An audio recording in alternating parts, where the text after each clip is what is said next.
If you're a writer, then you probably know about NaNoWriMo or Camp NaNo. If you don't, no worries, I got you.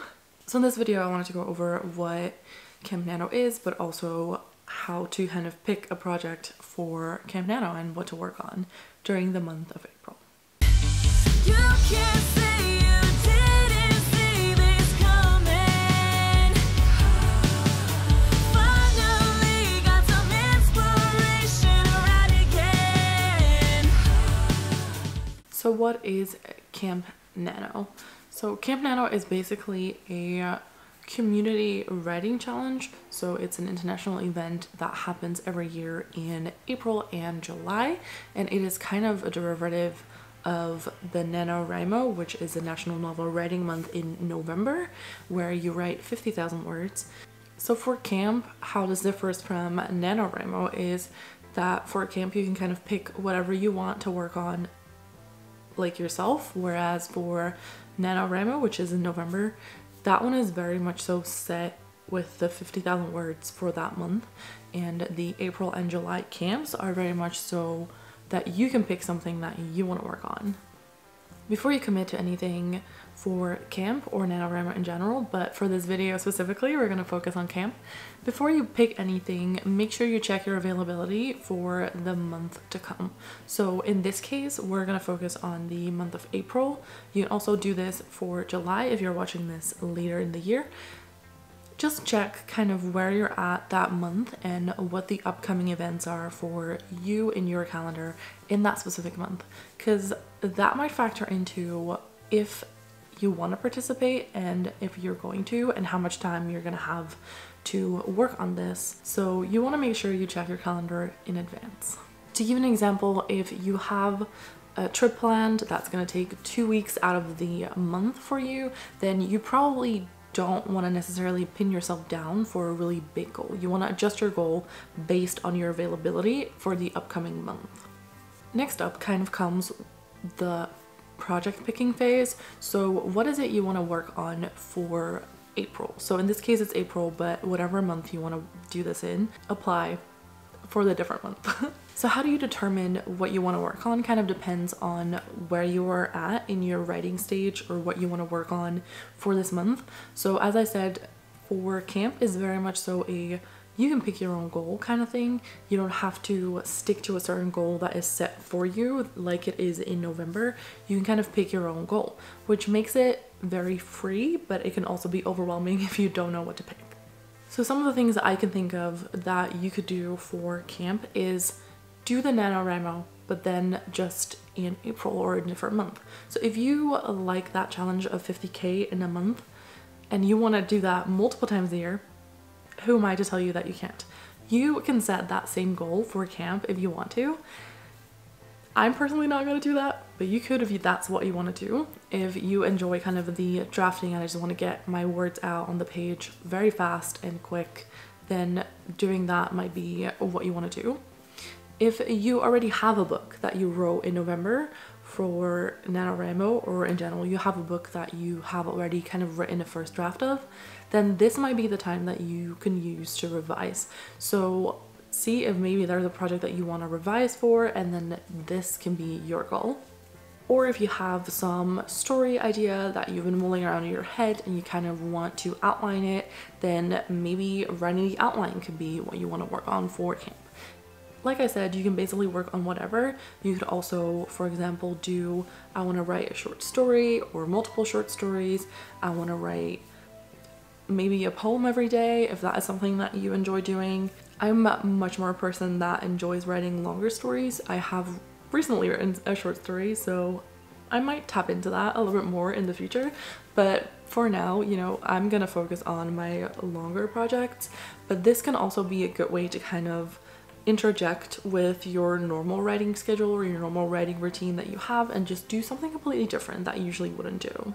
So once you have kind of a few ideas on what you could be working on, or maybe you have already picked your project, if you haven't, then kind of look at what the things are you could be working on, make a list of those different things and those different projects, and then see which one like sparks joy, I would say, or which one you think is going to be fulfilling and something that you really would like to work on for this month, think about it that way and then see if one of them stands out to you. So once you have the project you want to work on, you might already have a certain goal in mind when you look at this project. If you don't, then kind of think about what you want to achieve by the end of the month and also what's a possibility for you with the time that you have.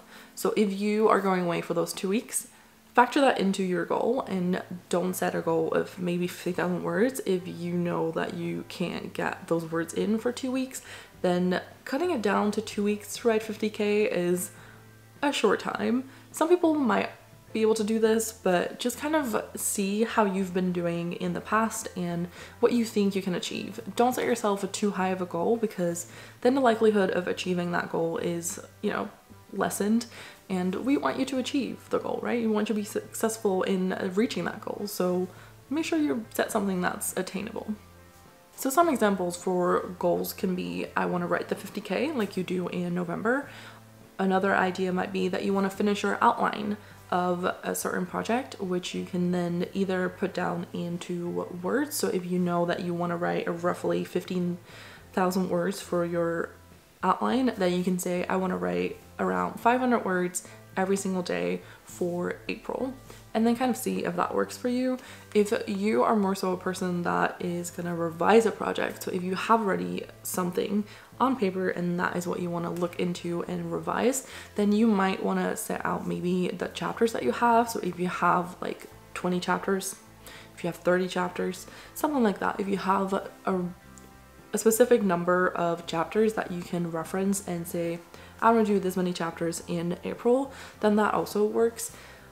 You'd also approach this in a completely different way and just say, I want to spend an X amount of time on my project every day. So that is kind of the beauty of doing camp, because you can just pick something that you want to do and you don't have to really stick to the 50k, although there are some rebels out there that pick their own thing anyway, even if it's November.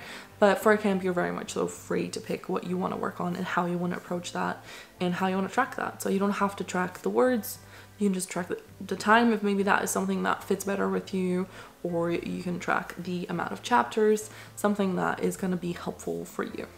So once you have kind of a goal picked out, then make a plan. So if, for example, you're gonna do, I want to write 15,000 words on my project as like an outline or something, you can break that down into 500 words every single day if you count all 30 days. If you know, for your example, that you're gonna have some weekends or some days that you won't be able to do this because you have other obligations, divide the 15,000 words by less than that. So if, for example, you know that there's going to be roughly 10 days that you probably won't be able to do this, then calculate that in. So then your word count doesn't become 500 per day, but then it becomes 750 per day. Yes, I'm quick with math. All, you know, on the spot. If you feel like you have more time on your hands, you can also say, okay, I'm gonna do an X amount of words during the weekdays, and then in the weekends, that's when I'm really gonna bunk down and do my writing. If you're someone who, for example, gets to the 10k days, or if you have just more time in the weekends, then potentially calculate it that way. See how many weekend days you have, see how much time you could spend towards your writing goals in that period, and then maybe adjust your goal for the daily goal, and then adjust your goal in the weekend to be higher than in the weekdays. If you're more a I want to track my time kind of person, then that is also something that you could already plan into your calendar. So if you're gonna say, I want to spend a specific amount of time every day, or I want to spend a specific time of the whole month, plan that into your calendar so that you block off those times. Same if you're doing this word count wise, you're gonna have to spend some time towards that. The words are not magically gonna appear, so you want to block out some time in your calendar to actually work towards your goals. So once you have kind of set up your calendar so that you have blocks of times that you are going to dedicate to your goal, don't reschedule those, because that's what you want to do. Obviously, life happens and sometimes things don't work out the way you expected them to do. So I understand that sometimes you can't always adjust, but if something comes up and you lose a day, don't be discouraged and try and schedule that block of time that you had originally on a different day. See if maybe you can make up for it in the weekends if you have more time, or you know, add on a little bit extra time every single day to still reach that goal. So if your goal was the word count for 15,000 words in this month, then if you miss a day, that would be 500 words. So if, for example, you're already halfway through the month and we're on day 16, so that would mean you have written probably half of it and then not the 500 words. So that, you know, gets added to the word count of the remaining days, which would mean like 35 extra words, like 30 something extra words. So, you know, that could be something that you could probably still manage over the course of the rest of the month. If it's a time thing, then see if there's some extra time that you could carve out for this project in the weekends, or add on to the time that you would normally spend on a day. Try and see if maybe you can fit it in somewhere else. So if you've set up everything and you're like confident that this is what you want to do and you feel good about the plan that you've made so far, make sure you tell your family and friends. If you're someone that, for example, gets distracted or has family and friends over all the time or bugging you to go out and you're like, I don't, because I don't want to go out, I want to work on my goals, make sure you tell them. Make sure that, you know, they know that this is one of your goals for the month, and then that way they can also try and support you and ask you how you're doing and leave you alone if that's what you need. Some extra little bonus tips are to join the community. Make sure that you know, get in touch with people, see if maybe you could have some writing sprints going on. There's usually quite a lot on YouTube that you can participate in. They're live writing sprints, so you can sit in the chat and chat with everyone to see their progress, and then really bunk down on the sprinting time. Once the timer hits and you start to sprint, then work on your project in that way. Then you have that community aspect, because we all know that writing and writing adjacent things can be a little lonely sometimes, so it's nice to have that community aspect of it. Another bonus tip would be to kind of meal prep for your month. I don't say meal prep for the whole month, but kind of maybe plan out your month meal-wise so that you know what you're gonna cook on what day. You don't have to think about it on the day itself and lose your precious time that you want to utilize towards your goals. Last but not least, make sure you announce your project on the website, and make sure that you tell everyone. Tell the world. Share it on your social medias, or just announce it on the website.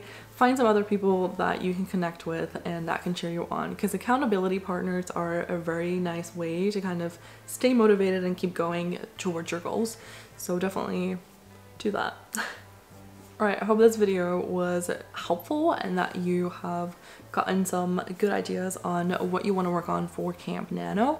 If you're going to participate, let me know in the comments so that we can connect and I can become your buddy on the website. So let me know your username, let me send you a friend request if you want to become friends on that platform, and that we can cheer each other on. If you are participating, also let me know what you'll be working on. So not just that you are going to participate, but let me know what you're going to do for the upcoming month, and that way then hopefully I can try and cheer you on and be there for you during the month of April.